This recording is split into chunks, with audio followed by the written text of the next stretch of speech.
Sa isang maliit at liblib na baryo sa paanan ng kabundukan, naninirahan ang mag-asawang sina Mateo at Elena. Sila'y mga magsasaka na ang tanging yaman ay ang maliit na lupang minanapa ni Mateo sa kaniyang ama. Isang lupang sapat lamang upang sila'y makapagtanim ng palay at kaunting gulay na maibebenta sa palengke tuwing Sabado. Ang kanilang bahay ay yari sa kawayan at nipa. Sa tuwing umaga, bago pa sumikat ang araw, nagigising si Mateo sa tilaok ng manok at agad nang naglalakad patungo sa bukid. Bitbit niya ang araro at pagod na pag-asa na sana'y maging mabuti ang ani sa darating na buwan. Si Elena na may naiiwan sa bahay upang maghanda ng kaunting almusal. Madalas ay lugaw o kamote at pagkatapos ay sumusunod din sa bukid upang tumulong sa pagtatanim o pag-aani. Hindi madali ang kanilang buhay. Sa tuwing dumaraan ang tagtuyot, tila ba sinusubok ang kanilang tibay. Kapag malakas naman ang ulan, nababaha ang pananim at halos walang naiiwang maaani. Ngunit sa kabila ng lahat, hindi kailanman nawala ang kanilang tiwala sa isa't isa at sa may kapal.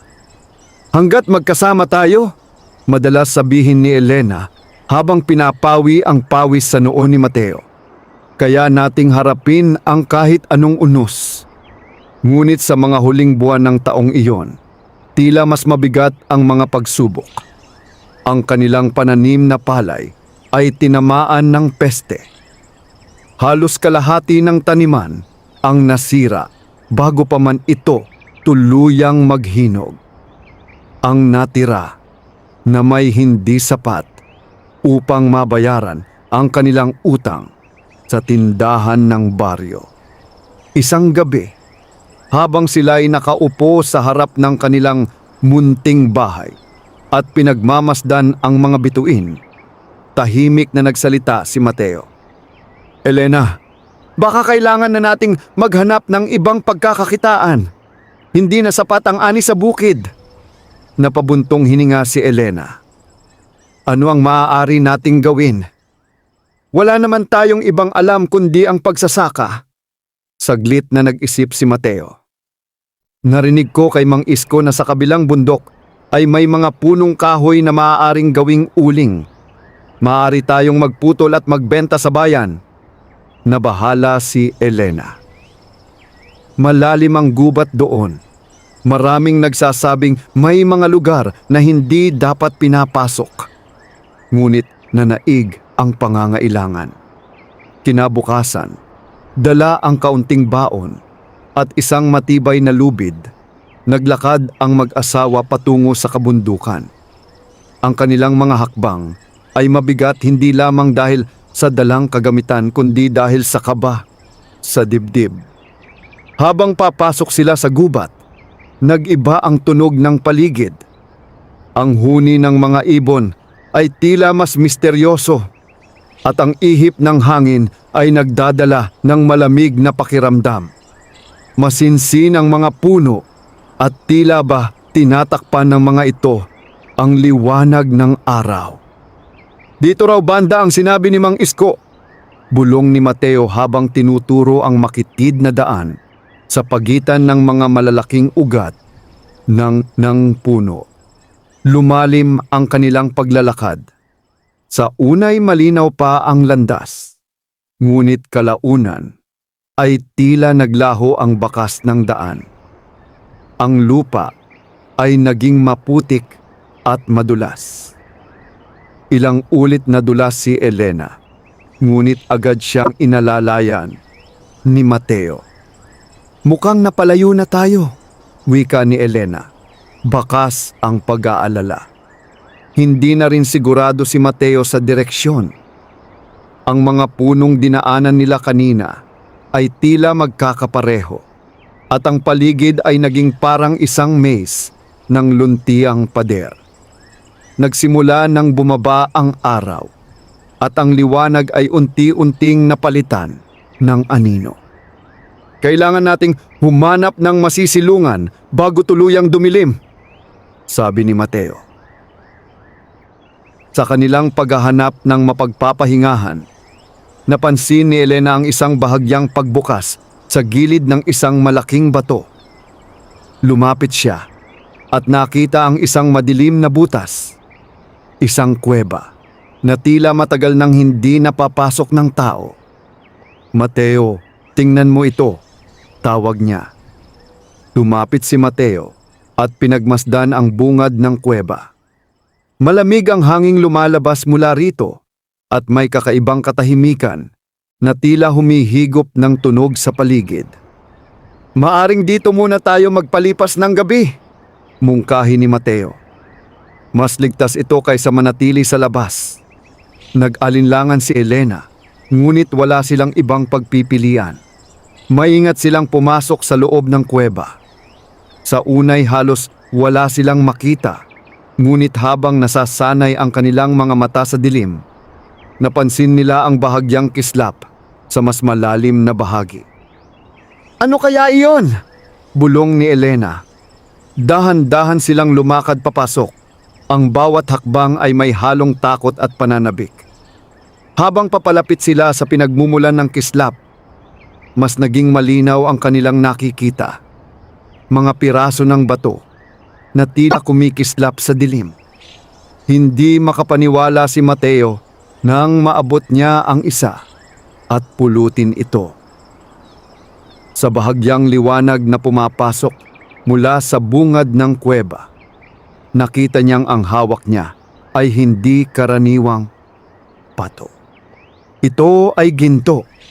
Napatingin siya kay Elena at sa mga mata nito ay mababanaag ang parehong pagkagulat at pag-asa. Sa gitna ng malamig at madilim na kuweba, natagpuan ng mahirap na mag-asawang magsasaka ang isang bagay na maaaring magbago ng kanilang kapalaran. Ngunit hindi pa nila alam na ang bawat gintong kanilang natagpuan ay may kaakibat na lihim.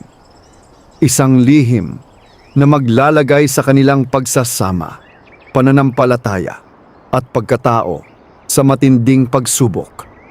Matagal na natigilan ang mag-asawang Mateo at Elena sa loob ng kuweba. Ang malamig na hanging dumadampi sa kanilang balat ay tila walang halaga kumpara sa matinding kaba at pananabik na bumabalot sa kanilang dibdib. Ang gintong hawak ni Mateo ay hindi lamang basta bato na kumikislap. Ito'y mabigat, solid, at may kulay na hindi maikakaila. "Mateo," marahang wika ni Elena, halos pabulong. "Totoo ba ito?" Hindi agad nakasagot si Mateo. Muli niyang inangat ang piraso at sinipat sa liwanag na pumapasok mula sa bungad ng kuweba. Sa bawat galaw nito ay mas lalong kumikislap ang dilaw na liwanag. "Kung hindi ito ginto," sagot niya sa wakas, "hindi ko na alam kung ano pa." Luminga sila sa paligid. Habang nasasanay ang kanilang mga mata sa dilim, mas maraming kislap ang kanilang napansin. Nakakalat sa sahig, nakasingit sa pagitan ng mga bato, at may ilan pang tila nakabaon sa pader ng kuweba. Hindi man tambak, sapat ang dami upang malinaw na ito'y isang natatagong kayamanan. Naramdaman ni Elena ang mabilis na pagtibok ng kaniyang puso. Sa loob ng maraming taon, tanging pangarap lamang ang makaalpas sa hirap. Ngayon, tila ba nasa harap nila ang sagot sa kanilang mga panalangin. Ngunit kasabay ng pag-asa ay ang alinlangan. "Paano kung may nagmamay-ari nito?" tanong ni Elena. "O kung ito'y ipinagbabawal kunin?" Napayuko si Mateo. Hindi siya sanay sa ganitong uri ng tukso. Bilang magsasaka, ang bawat butil ng palay na kanyang inaanya ay bunga ng pawis tiyaga. Ang ginto sa harap niya ay tila ibinigay ng walang paghihirap, isang bagay na hindi niya kailanman inasahan. Wala namang palatandaan na may tao rito, sagot niya matapos ang ilang sandali. Mukhang matagal nang walang nakatuntong sa lugar na ito. Tahimik silang naupo sa isang malaking bato. Sa labas, unti-unti nang lumalalim ang gabi. Ang kuweba ang naging kanlungan nila sa gitna ng kagubatan at ngayon ay tila naging saksi rin ito sa isang mahalagang pasya. Hindi tayo dapat maging sakim, maingat na sabi ni Elena. Kung kukuha man tayo, sapat lamang para mabayaran ang ating utang at makapagsimula muli. Napatingin si Mateo sa asawa. Sa mga mata nito ay wala siyang nakitang kasakiman, tanging pagnanais na mabuhay ng marangal. Tumango siya. Tama ka, hindi natin kailangan ang lahat. Nagpasya silang kumuha ng ilang piraso, hindi marami, ngunit sapat upang madala sa bayan at maipagbili. Maingat nilang inilagay ang mga ito sa kanilang sako, binabalot ng tela upang hindi mag-ingay o makalikha ng labis na kislap.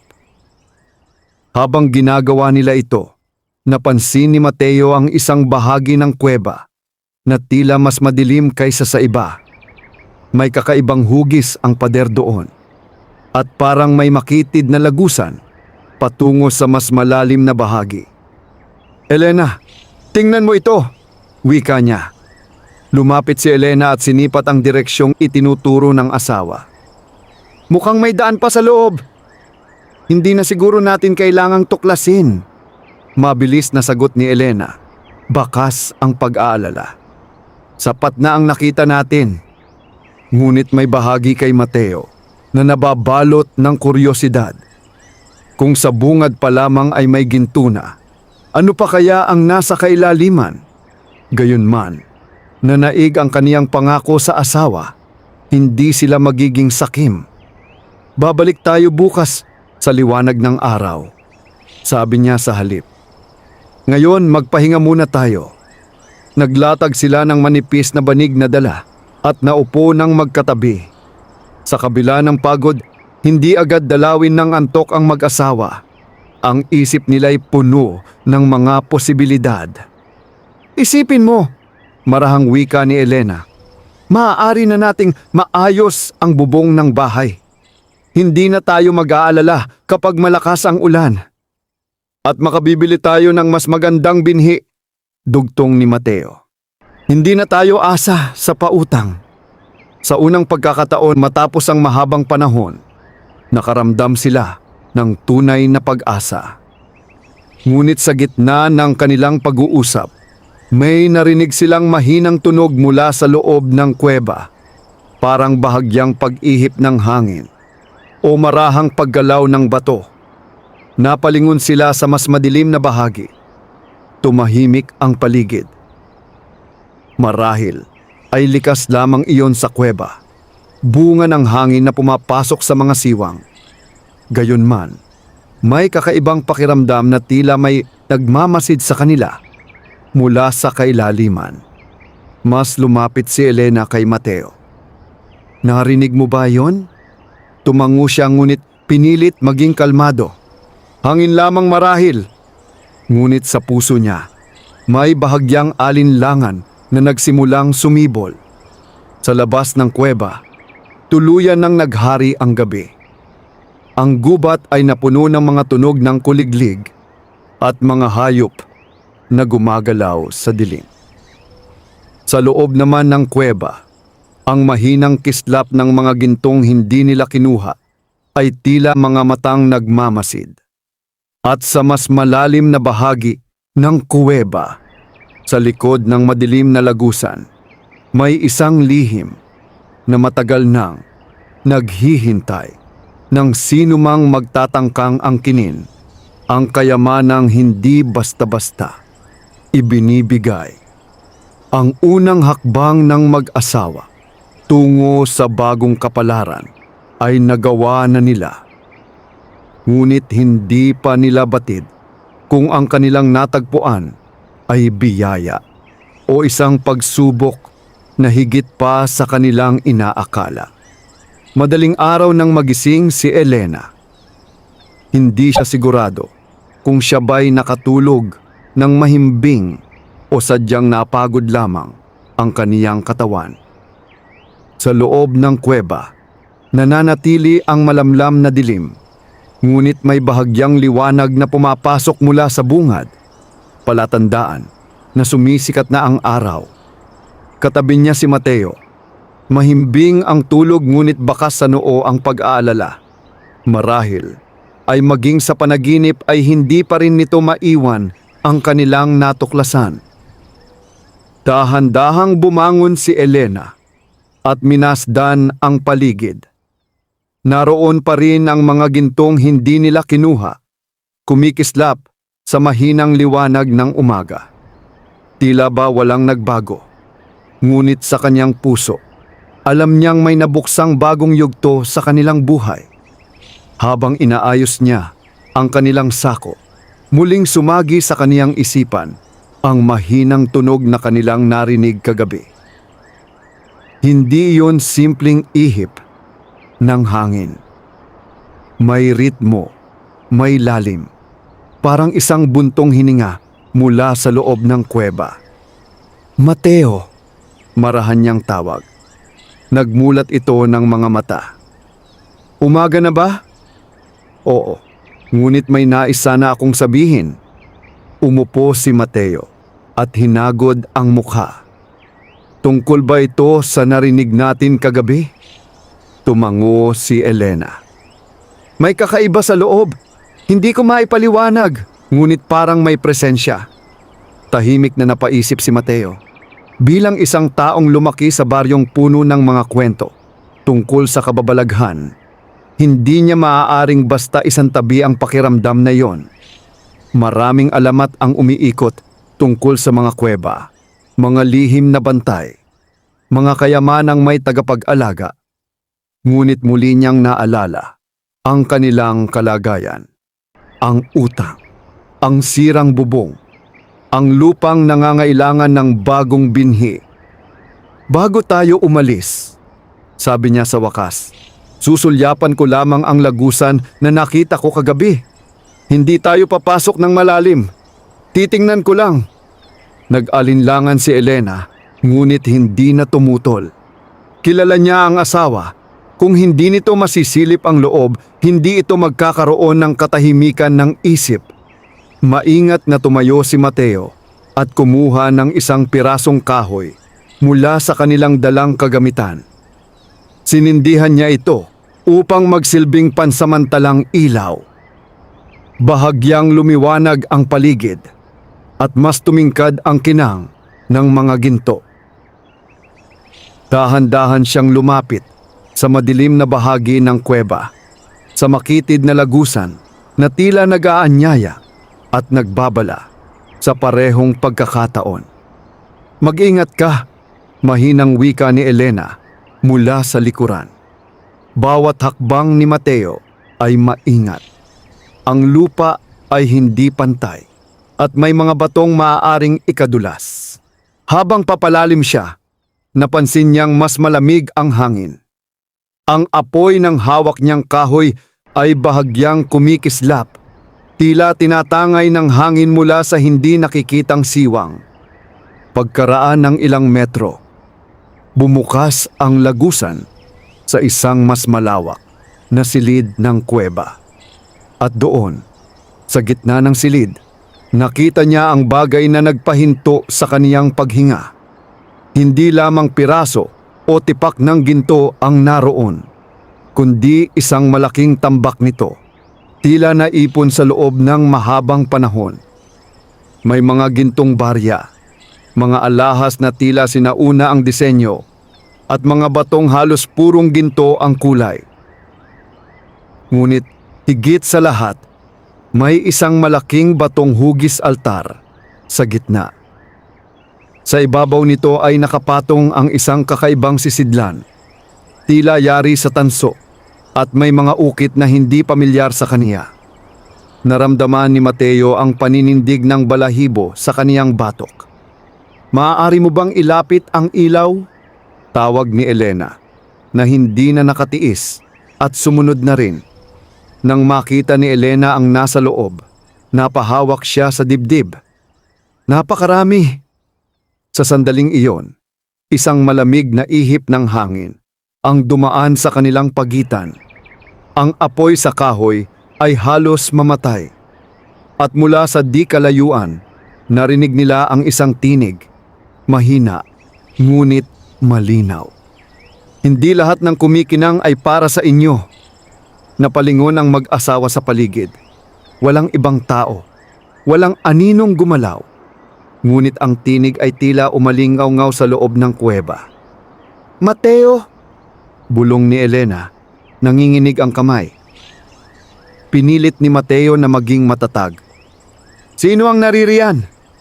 Malakas niyang tanong, kahit bahagyang nanginginig ang boses. Sandaling katahimikan ang sumunod. Pagkaraan, muling narinig ang tinig. Mas malinaw na ngayon, tila nagmumula sa mismong mga pader ng kuweba. Ang kayamanang ito ay hindi basta ibinibigay. Ang bawat kukuha ay susubukin. Napalunok si Mateo. Sa buong buhay niya, hindi pa siya nakarinig ng ganitong tinig na tila walang katawan ngunit may bigat at kapangyarihan. "Ano ang ibig mong sabihin?" tanong niya. Ngunit walang sagot. Sa halip, isang bahagyang pagyanig ang kanilang naramdaman sa ilalim ng kanilang mga paa. May ilang maliliit na bato ang nalaglag mula sa kisame. Agad hinawakan ni Mateo ang kamay ni Elena. "Kailangan na nating umalis." Hindi na sila nag-atubili. Mabilis ngunit maingat silang bumalik sa unang silid ng kuweba. Kinuha ang kanilang sako at naglakad palabas patungo sa liwanag ng umaga. Paglabas nila sa bungad, tila mas maliwanag ang sikat ng araw kaysa karaniwan. Huminga ng malalim si Elena, tila ngayon lamang muling nakalanghap ng hangin. "Hindi natin maaaring balewalain ang narinig natin," sabi niya. Tahimik si Mateo. Sa kaniyang isipan ay naglalaban ang takot at pagnanais. Ang nakita niya sa loob ay sapat upang maiahon sila sa kahirapan habang buhay. Ngunit malinaw din ang babala. Sa kanilang pagbaba mula sa kabundukan, mabigat ang kanilang mga hakbang. Hindi na lamang ito tungkol sa pagdadala ng ilang pirasong ginto. Ito'y tungkol sa pasyang kanilang gagawin. Ang kuweba ay nanatiling tahimik sa likuran nila, tila nagmamasid. At bagaman pansamantala silang nakalayo, alam nilang ang tinig mula sa kailaliman ay hindi patapos sa kanila. May pagsubok na darating, at iyon ang magpapasya kung ang ginto ay magiging biyaya o sumpa. Tahimik ang mag-asawang Mateo at Elena habang binabagtas ang daan pauwi sa kanilang baryo. Ang araw ay mataas na nang marating nila ang gilid ng bukirin. Sa kanilang sako ay naroon ang ilang pirasong ginto. Hindi sapat upang punuin ang kanilang mga pangarap. Ngunit higit pa sa kanilang kinikita sa loob ng ilang taon. Ngunit sa kabila ng kinang ng kanilang dala, mabigat ang kanilang dibdib. "Hindi ko pa rin maalis sa isip ko ang tinig," marahang sabi ni Elena habang naglalakad sila sa pilapil. "Huwag muna nating isipin iyon," sagot ni Mateo. Bagaman siya man ay hindi matahimik, ang mahalaga'y ligtas tayong nakalabas. Pagdating sa kanilang bahay, maingat nilang itinago ang sako sa ilalim ng lumang baul. Hindi nila ito binuksan agad. Sa halip, naupo sila sa bangkong kawayan at nagtitigan. "Kailangan nating pagplanuhan ito," wika ni Elena. "Hindi tayo maaaring magbenta ng ginto rito sa baryo. Mapapansin tayo." Tumango si Mateo. "Sa bayan tayo pupunta," Doon sa platerong kilala ni Mang Isko, tahimik siyang tao. Kinabukasan, maaga silang bumiyahe patungong bayan. Dala lamang ni Mateo ang isang maliit na piraso ng ginto na nakabalot sa tela. Hindi nila nais magdala ng marami sakaling may mangyaring hindi inaasahan. Sa loob ng maliit na pagawaan ng platero, mabusising sinuri ng matandang lalaki ang dala ni Mateo. Ilang sandali siyang natahimik, saka tumingin sa mag-asawa. "Saan ninyo ito nakuha?" Maingat niyang tanong.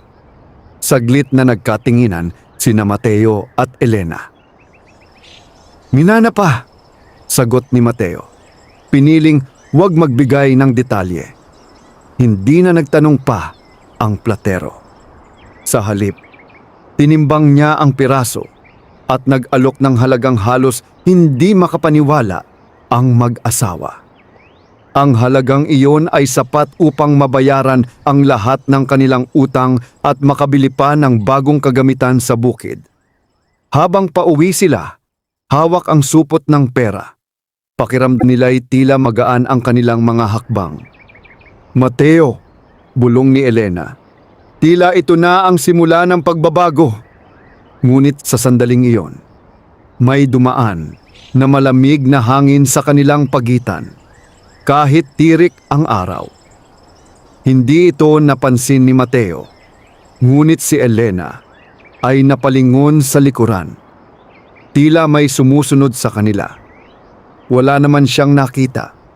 Sa mga sumunod na araw, unti-unting nagbago ang kanilang pamumuhay.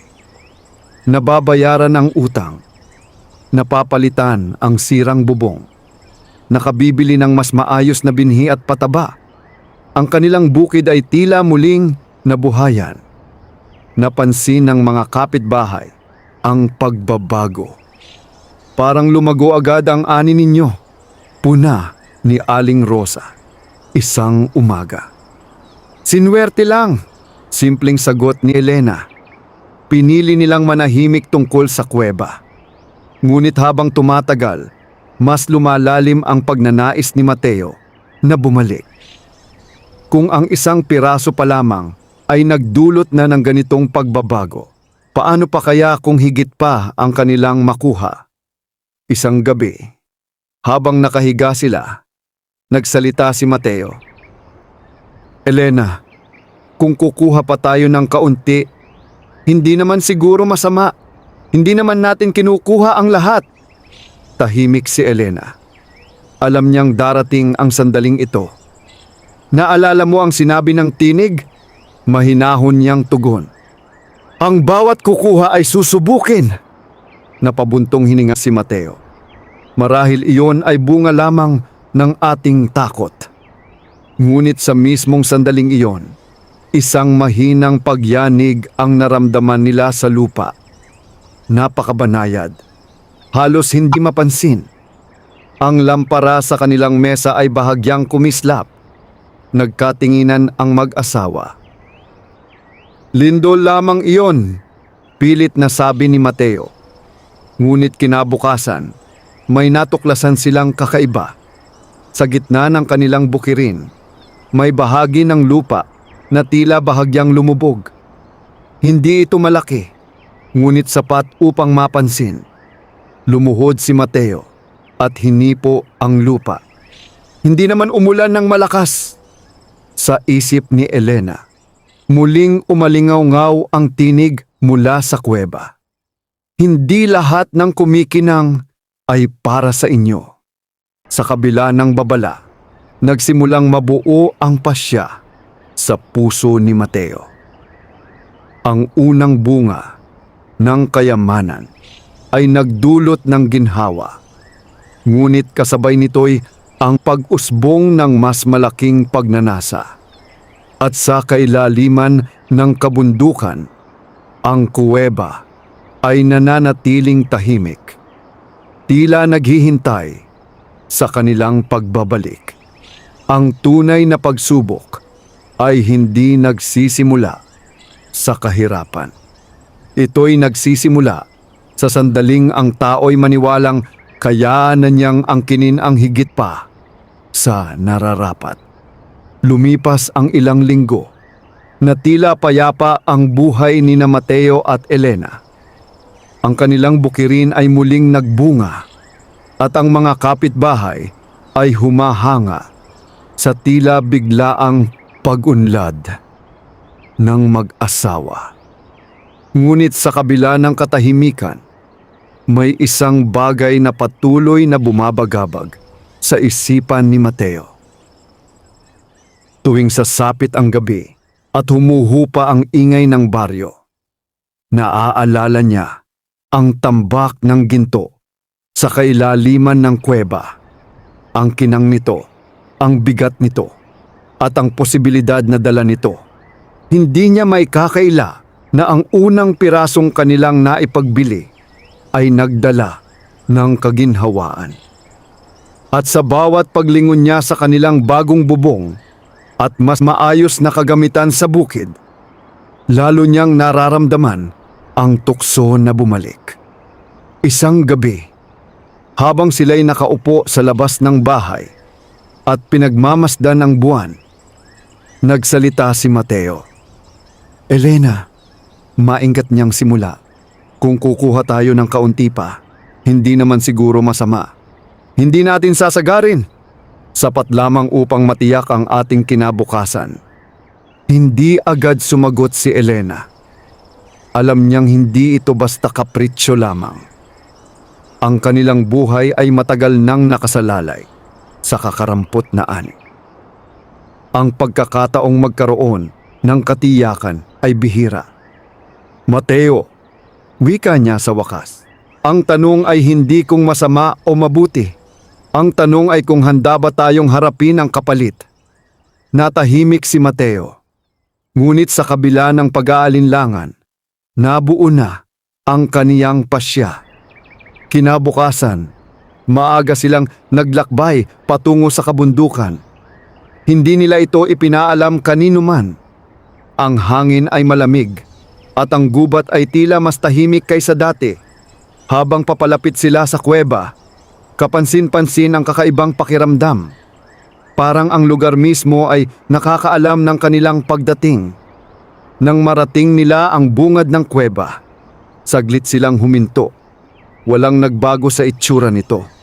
Ang mga batong nakapalibot ay nananatiling matatag at ang malamig na hanging lumalabas mula sa loob ay katulad pa rin ng dati.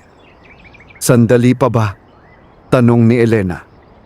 "Sandali lamang," sagot ni Mateo. Pumasok sila, dala ang ilaw at isang mas matibay na sako.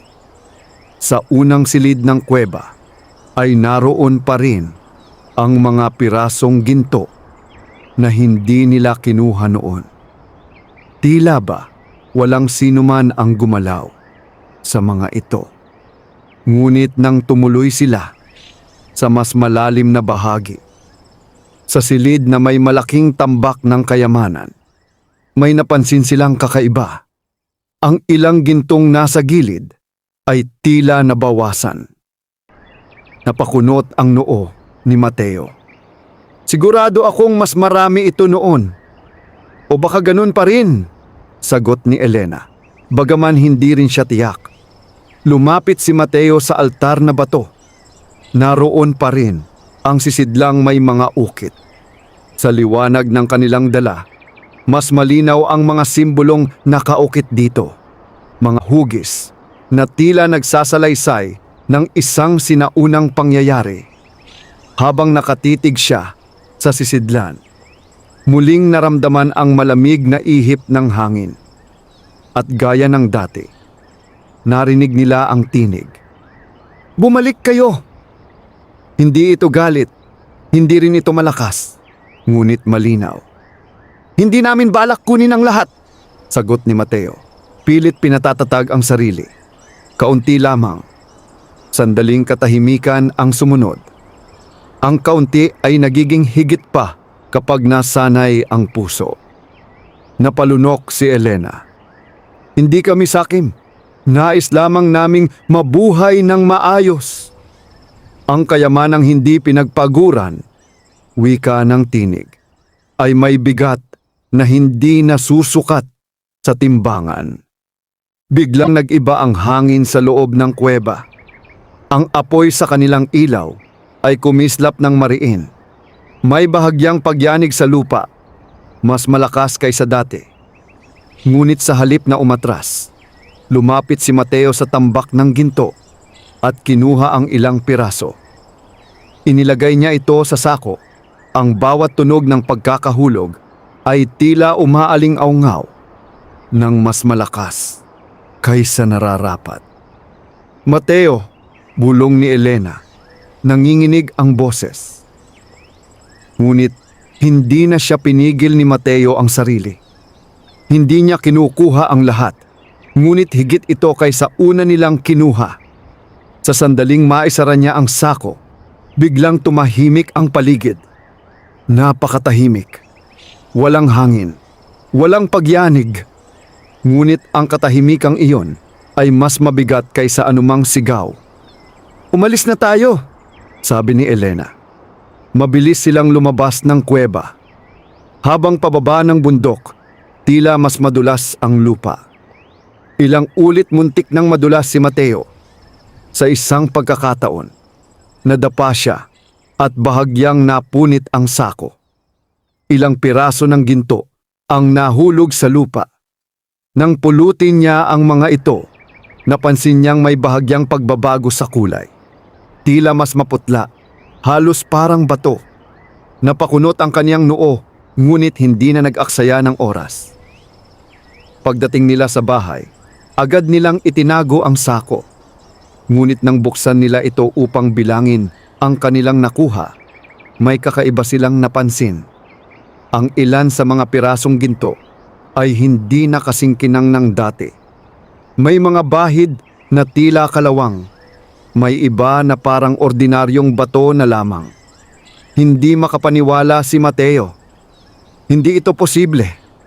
Tahimik na tumingin si Elena sa asawa. Ang unang beses ay nagdala ng biyaya. Ang ikalawa, tila may kapalit. Sa gabing iyon, hindi sila nakatulog ng mahimbing. Sa labas ng kanilang bahay, ang hangin ay tila may dalang bulong mula sa kabundukan.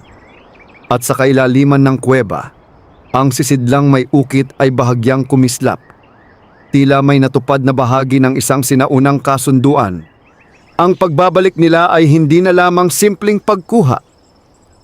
Ito ang simula ng tunay na pagsubok.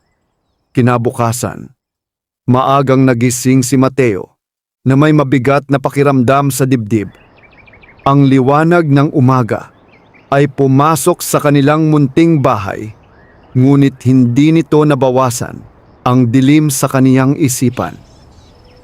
Tahimik siyang bumangon at dahan-dahang binuksan ang baul kung saan nila itinago ang sako ng ginto. Muli niyang sinuri ang mga piraso. Hindi siya nagkamali. Ang ilan sa mga ito ay tunay pa ring kumikislap, ngunit may iba na tila nawalan ng ningning. May mga bahagi na parang kumupas ang kulay, at may ilan na halos kahawig na ng karaniwang bato. Pinisil niya ang isa, inasahang baka dumi lamang iyon, ngunit nanatiling maputla ang ibabaw nito. Lumapit si Elena at tahimik na minasdan ang hawak ng asawa. "May kapalit," mahinahon niyang wika. Hindi sumagot si Mateo. Ang kanyang mga mata ay puno ng pagkalito at bahagyang takot. Hindi niya maintindihan kung paano maaaring magbago ang ginto sa loob lamang ng isang gabi. "Subukan nating ipagbili ang ilan," mungkahi niya matapos ang ilang sandali. "Baka iniisip lamang natin ang masama." Bagaman nag-aatubili, pumayag si Elena. Dinala ni Mateo ang ilan sa mga pinakakinang na piraso patungo sa bayan. Sa paggawaan ng platero, muli niyang inilapag ang mga ito sa mesa. Tahimik na sinuri ng matanda ang mga dala niya. Sa unay tumango ito, Ngunit nang hawakan ng isa sa mga maputla, nag-iba ang kaniyang mukha. "Saan mo ito nakuha?" Muli nitong tanong, mas seryoso kaysa dati. "Pareho lang sa nauna," sagot ni Mateo. Ibinaba ng platero ang bato. Ang ilan dito ay tunay, ngunit ang iba, itinulak niya ang isang piraso pabalik kay Mateo. Ito'y tila batong tinabunan lamang ng manipis na patong. Naramdaman ni Mateo ang ang paglamig ng kaniyang mga kamay. "Hindi maaari. Ikaw ang may hawak nito," sagot ng platero. "Kung may pinanggalingan ito, may kakaiba roon." Hindi na nakipagtalo si Mateo. Tinanggap niya ang bayad para sa tunay na piraso. Mas mababa kaysa inaasahan, at tahimik na umuwi. Pagdating niya sa bahay, nadatnan niyang nakaupo si Elena sa may pintuan. Tila may iniisip. "Ano ang sabi?" tanong nito. "May ilan lamang ang tunay," sagot niya. Iniabot ang perang natanggap. Hindi nagulat si Elena. Sa halip, tila lalo lamang siyang nabahala. "Mateo," maingat niyang simula. "Napansin mo ba ang lupa sa likod ng bahay?" Napakunot ang noo ni Mateo. "Bakit?" "May bahagi na tila muling lumubog at ang ilang pananim ay nanilaw." Mabilis na tumayo si Mateo at nagtungo sa likuran. Totoo ang sinabi ni Elena. Ang bahagi ng lupa na dati bahagyang lumubog ay mas lumaki ngayon. Ang mga palay sa paligid nito ay tila ng hina. Ang mga dahon ay kupas ang kulay. Lumuhod siya at hinawakan ang lupa. Ito'y tuyo at tila walang buhay. Sa kanyang isip ay muling bumalik ang tinig sa kuweba. Ang kayamanang hindi pinagpaguran ay may bigat. "Hindi ito nagkataon lamang," bulong ni Elena sa kaniyang likuran.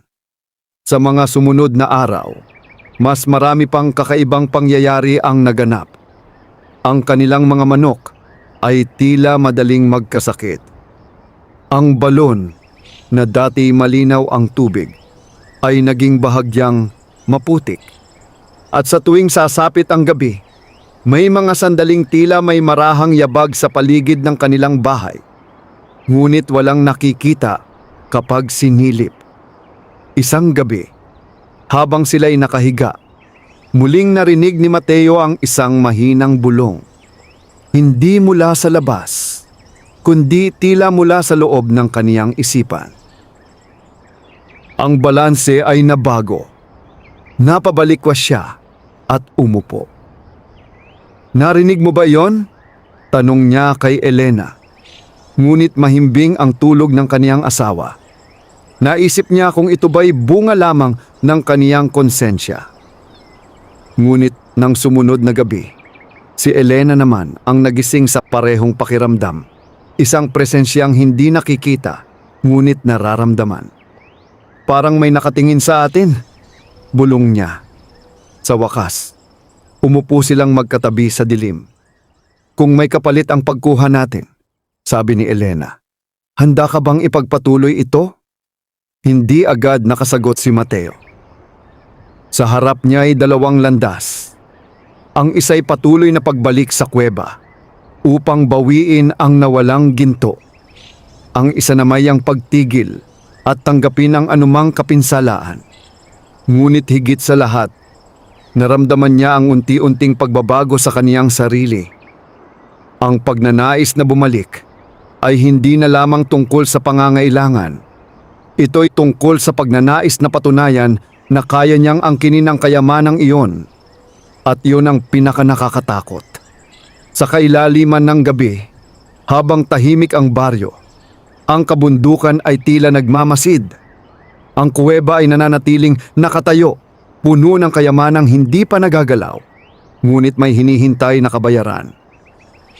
Ang ginto ay maaaring kumupas, Ngunit ang bigat ng kasakiman ay mas mahirap alisin sa puso. Habang lumilipas ang mga araw, lalong naging malinaw kina Mateo at Elena na ang kanilang buhay ay unti-unting naaapektuhan ng kanilang ginawa. Ang mga pananim na dati masigla ay patuloy na naninilaw. Ang ilang punla ay hindi na tumutubo at ang lupa sa bahaging lumubog ay tila lalong humahapdi sa ilalim ng araw. Parang nawalan ng sigla. Hindi lamang ang bukirin ang nagbago.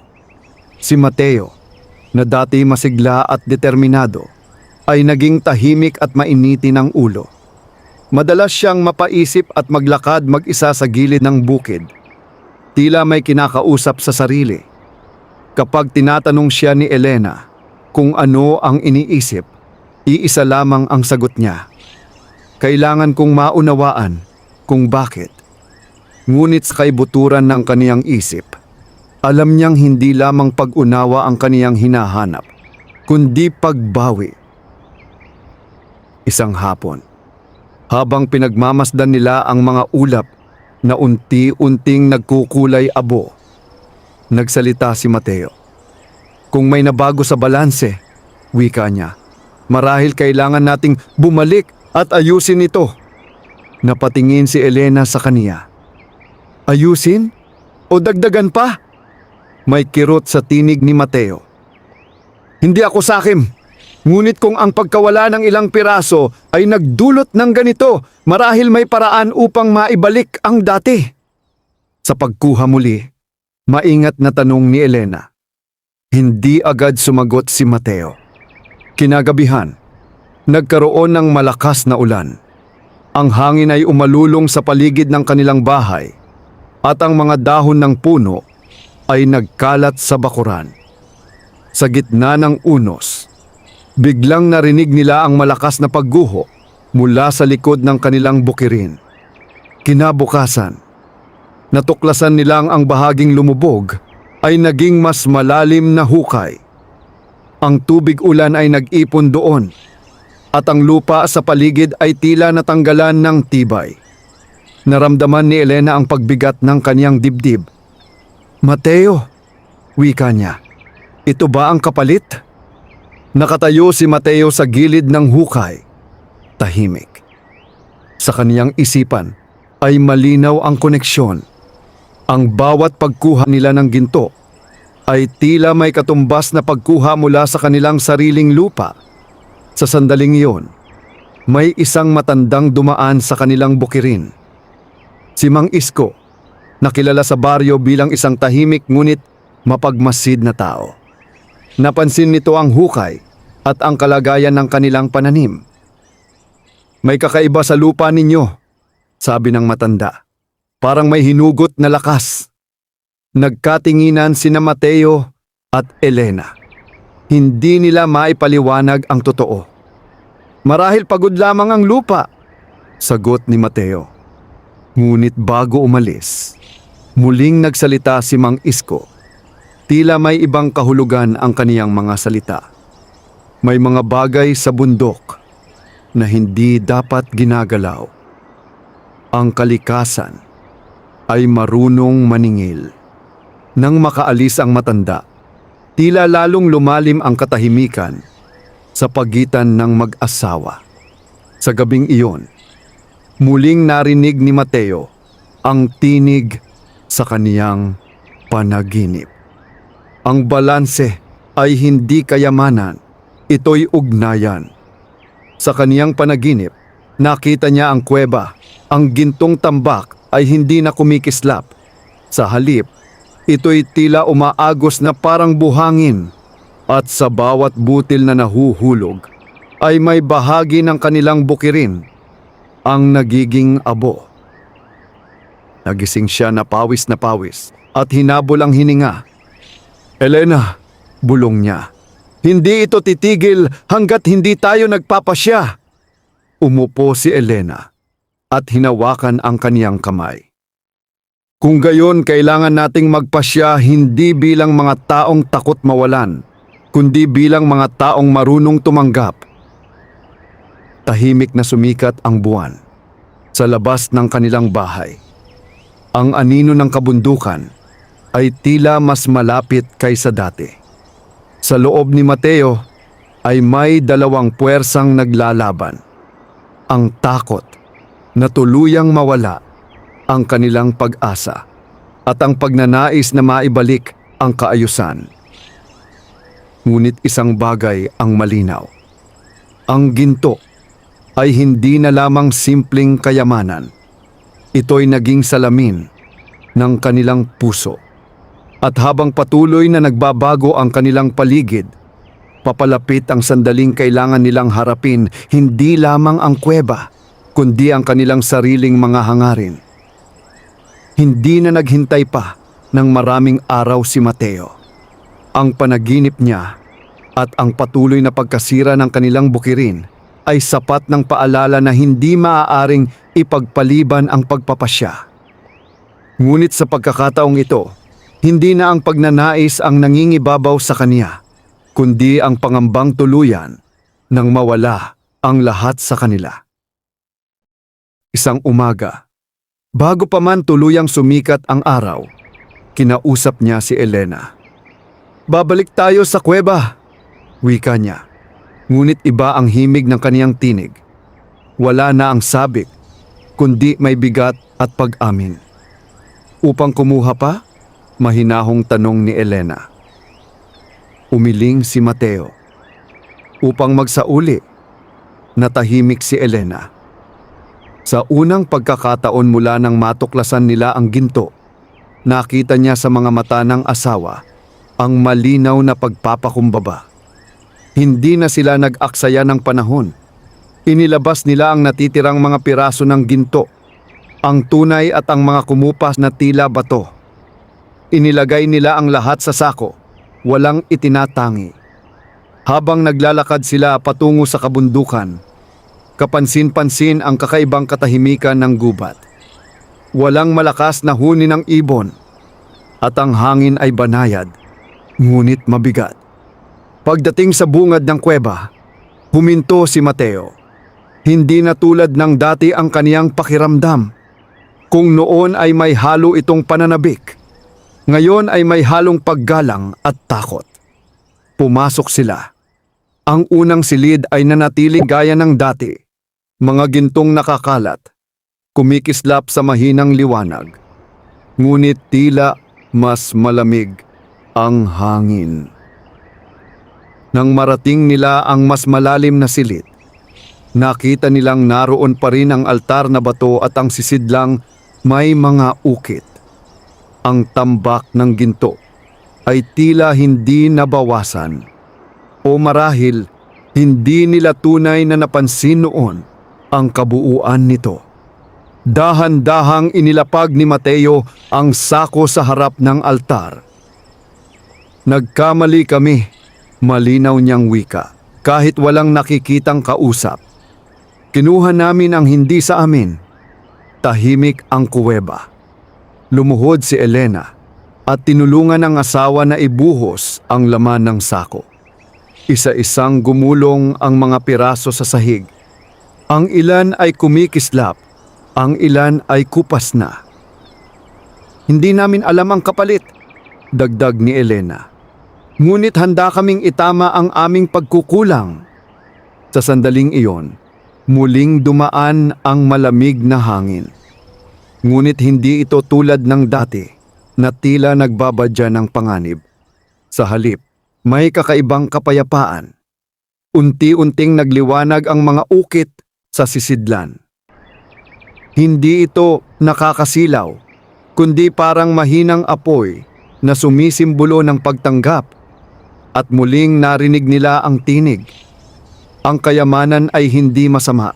Ang pag-angkin ng walang pag-unawa ang nagdadala ng pagkasira. Nakapikit si Mateo, nakikinig. "Ang lupa ninyo at ang kayamanan ng bundok ay magkaugnay. Ang bawat labis na pagkuha ay may kapalit sa balanse.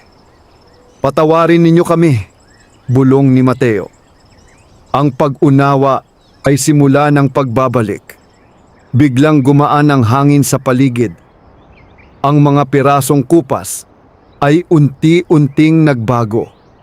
Hindi sila naging gintong muli, kundi naging ordinaryong bato na tila bahagi lamang ng kuweba. Hindi lahat ay maibabalik. Wika ng tinig. Ngunit ang balanse ay maaaring buuin muli sa pamamagitan ng pagpili. Tahimik na tumayo ang mag-asawa. "Huwag na tayong kumuha pa," sabi ni Elena. Hawak ang kamay ni Mateo. Tumango siya. Sa pagkakataong iyon, wala na siyang pagnanais na mag-angkin. Ang nakita niya sa kanilang bukirin, ang takot na naramdaman, at ang mga gabing hindi sila makatulog, lahat iyon ay sapat na aral. Habang palabas sila ng kuweba, tila mas maliwanag ang bungad. Nang marating nila ang labas, isang banayad na hangin ang sumalubong sa kanila. Sa kanilang pagbaba ng bundok, kapansin-pansin na hindi na madulas ang lupa. Ang bawat hakbang ay mas matatag. Pagdating nila sa kanilang bukirin, napansin nilang ang tubig sa hukay ay unti-unting humuhupa. Ang ilang pananim na nanilaw ay tila may bahagyang pagbawi ng kulay. Hindi ito biglaang himala, ngunit ito'y simula. Sa gabing iyon, nakaupo sila sa harap ng kanilang bahay. Tahimik, ngunit magaan ang pakiramdam. "Hindi tayo yumaman," wika ni Mateo. "Ngunit hindi rin tayo nawalan," sagot ni Elena. Sa unang pagkakataon, matapos ang mahabang panahon, ang katahimikan sa paligid ay hindi nakakatakot. Wala nang bulong mula sa kabundukan. Wala nang pagyanig sa lupa. Ang tunay na kayamanan ay hindi ang ginto sa kuweba. Ito'y ang kakayahang pumili ng tama sa kabila ng tukso. At habang ang buwan ay marahang sumikat sa ibabaw ng kabundukan, alam ng mag-asawa na ang kanilang pagsubok ay hindi lamang tungkol sa kayamanan, kundi tungkol sa kung sino sila sa harap nito. Ang mga sumunod na linggo ay hindi nagdala ng biglaang kasaganaan, ngunit may kapansin-pansing pagbabago sa paligid ng bukirin ni Mateo at Elena. Ang hukay na dating puno ng tubig ulan ay unti-unting natuyo. Hindi ito tuluyang naglaho, ngunit ang lupa sa paligid nito ay muling naging matibay. Ang mga pananim na nanilaw ay hindi lahat nabuhay, subalit ang mga bagong tumubong punla ay mas matatag. Parang ang lupa mismo ay unti-unting humihinga muli.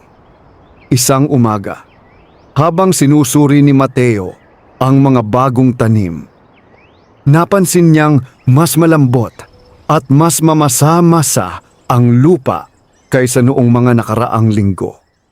Hindi ito bunga ng ulan, kundi tila likas na pagbabalik ng sigla. Lumapit si Elena na may dalang tubig. "Mas maayos ang tubo," sabi nito. Bahagyang nakangiti. Tumango si Mateo.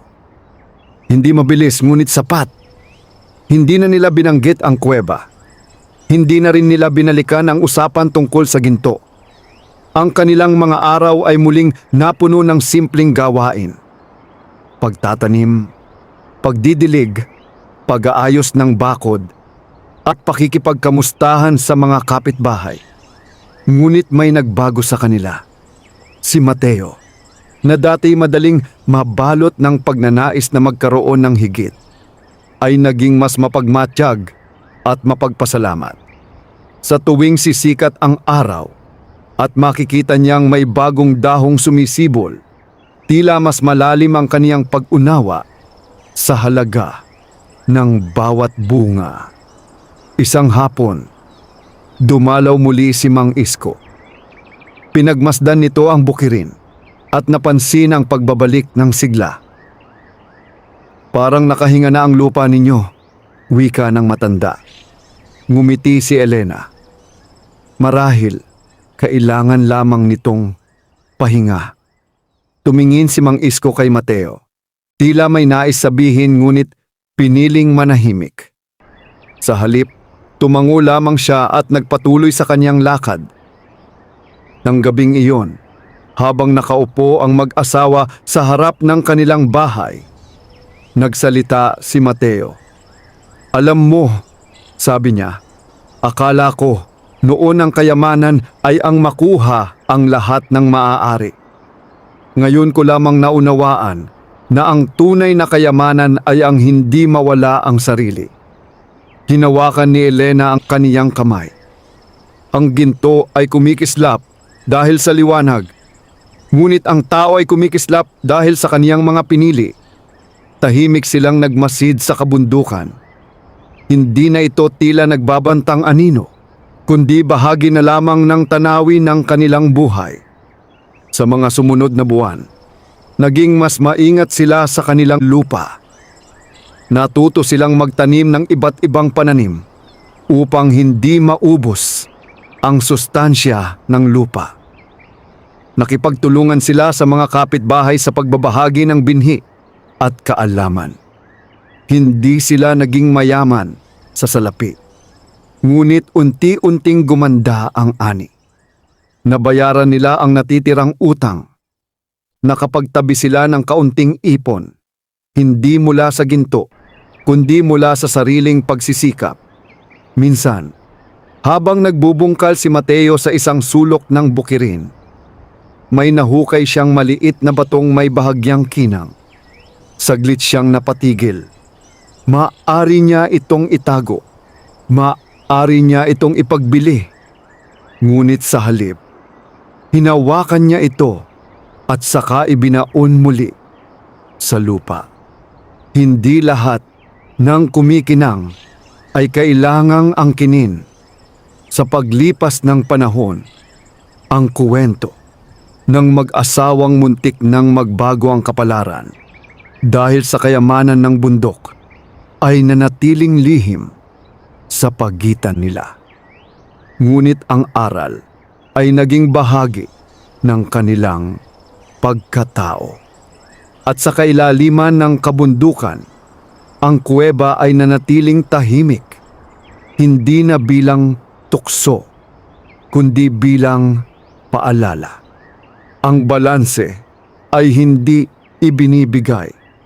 Ito'y pinipili araw-araw. Lumipas ang 1 taon mula nang huli nilang apakan ang daan patungo sa kuweba.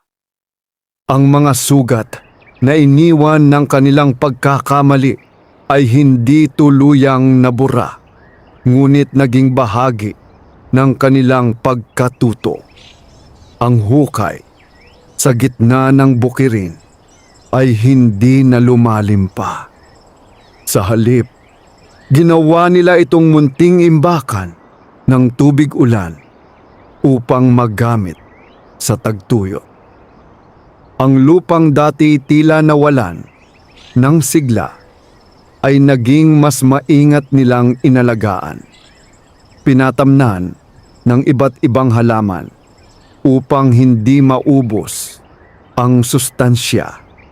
Ang kanilang ani ay hindi naging sagana sa paraang magdudulot ng kayamanan, ngunit naging sapat at matatag.